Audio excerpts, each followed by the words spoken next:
Masih di Insert Pagi pemirsa, ini ada kabar dari Natasha Wilona. Walaupun masih satu judul sinetron, walaupun ketemu setiap hari, walaupun ketemu lagi sama mantan, tapi katanya udah bisa move on. Sudah mulai bisa melupakan Stefan William, walaupun ketemu tiap hari loh. Nah mungkin ini harus ditanya nih, tipsnya gimana? Katanya sih dia juga ingin membeberkan seperti apa sih tipe pria idamannya. Nah bapak-bapak, mas-mas, adik-adik silahkan merapat, siapa tahu cocok. Ibu juga siapa tahu bisa jadi mantu.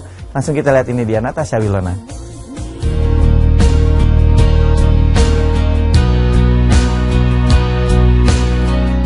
Pasca jalinan asmara Stefan William dan Natasha Wilona kandas di awal tahun lalu, hingga kini Natasha memang masih terlihat sendiri tanpa kekasih.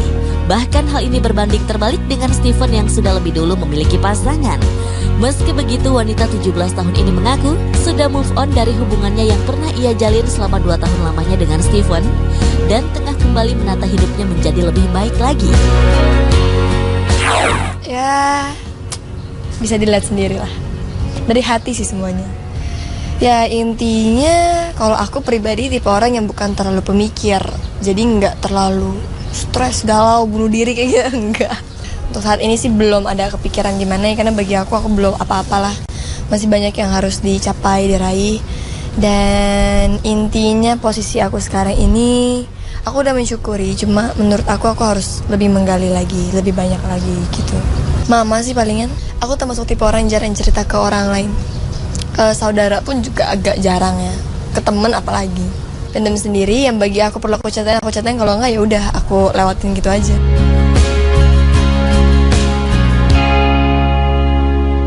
Dua tahun menjalin hubungan asmara dan selalu bersama setiap saat hingga melakukan sebuah pekerjaan yang sama, tentu bukanlah hal yang mudah bagi Natasha untuk bisa bangkit dari kisah cintanya. Namun wanita kelahiran 15 Desember ini justru mengaku tak pernah mengalami trauma akan kegagalan cintanya. Bahkan ia termasuk wanita yang cuek dan tak ingin memusingkan tentang masa lalunya. Gak ada istilah kayak gitu sih bagi aku dalam suatu pekerjaan, hubungan, persahabatan. Kita tuh kayaknya nggak bisa ya kalau kita dikit-dikit trauma. Kalau nggak ya kita nggak akan bisa maju, kita akan stuck di tempat yang sama. Maksud aku bagi gimana ya?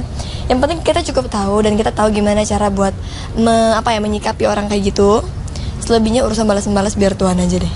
Kayaknya bukan manusia tuh nggak bisa ngapa-ngapain juga. Emang kita mau ngapain? Mau bacok-bacokan kan nggak mungkin juga. Jadi ya udah kayak biarin aja, dia ngelakuin sesuatu nanti akan balik sendiri ke dia kok. Tapi kayak let it go aja sih.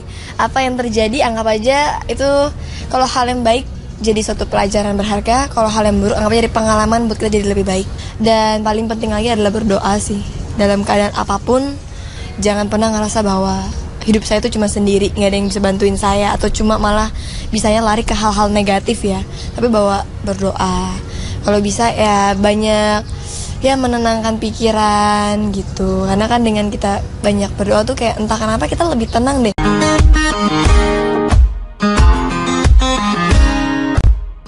Meski sudah move on, namun untuk bisa membuka hati dan kembali memulai hubungan asmara dengan pria lain, rupanya bukan perkara yang mudah bagi Natasha. Pasalnya ia mengaku merupakan tipe wanita yang tak mudah jatuh cinta dan harus melalui proses yang panjang untuk bisa menjalin hubungan asmara dengan orang baru. Lantas tipe pria seperti apa yang menjadi idaman Natasha?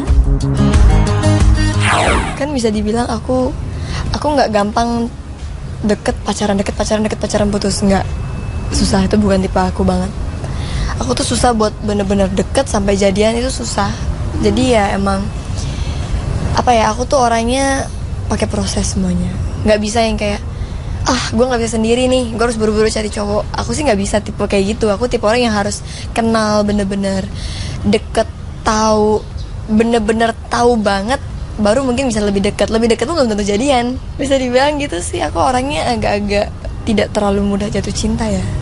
Intinya ya yang baik lah, ada pasti kan ya, semuanya mintain gitu. Yang bertanggung jawab, sayang sama keluarga, itu aja sih kayaknya.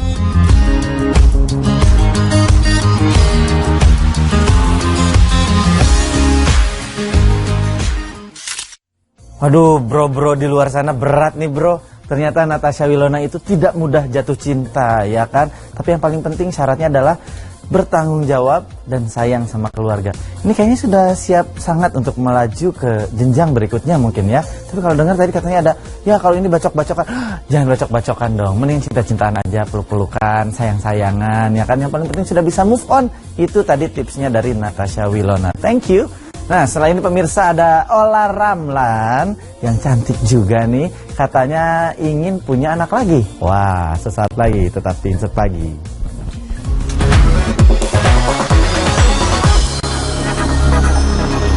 Ada kabar dari Ussy Sulistyawati nih yang lagi hamil, usia kandungannya 4 bulan. Tapi katanya dede bayinya waktu di USG belum kelihatan nih jenis kelaminnya, apa mungkin masih ditutupin agak malu-malu ya kan. Nah kira-kira gimana nih, karena belum ketahuan persiapan perlengkapan babynya gimana. Langsung kita tanya Ussy Sulistyawati.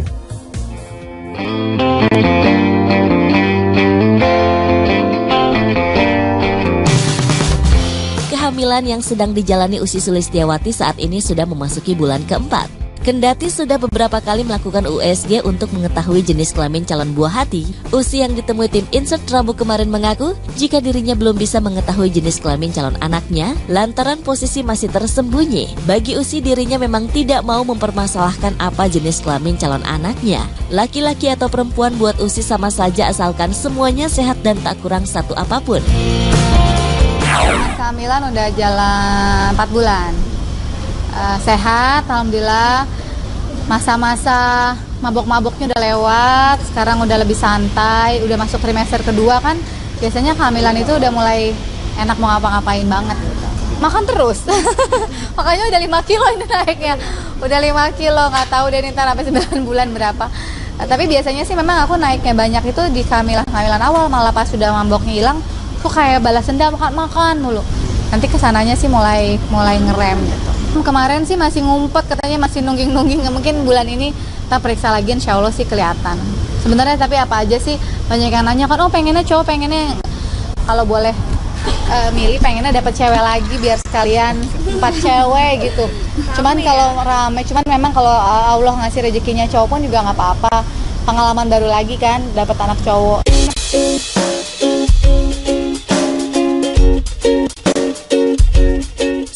Melahirkan anak ketiga beberapa tahun lalu, Ussy mengaku tak akan memiliki anak lagi. Namun kenyataan berkata lain. Tuhan masih memberi kepercayaan kepada Ussy untuk hamil dan melahirkan lagi. Dan Ussy yang sudah terlanjur memberi semua pakaian bekas anak terakhirnya kepada orang lain, saat ini dengan terpaksa harus membeli lagi pakaian bayi untuk calon anaknya nanti.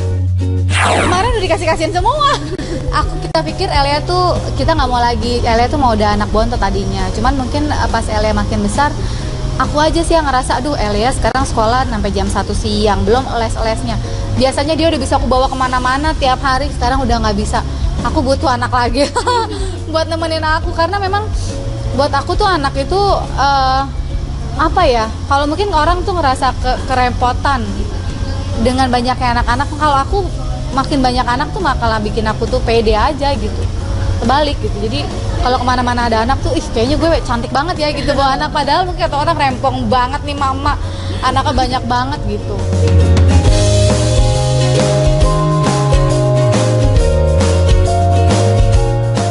Kendati sebentar lagi akan memiliki 4 orang anak, Ussy mengaku tetap akan mengurus semua anaknya bersama suami dan keluarga.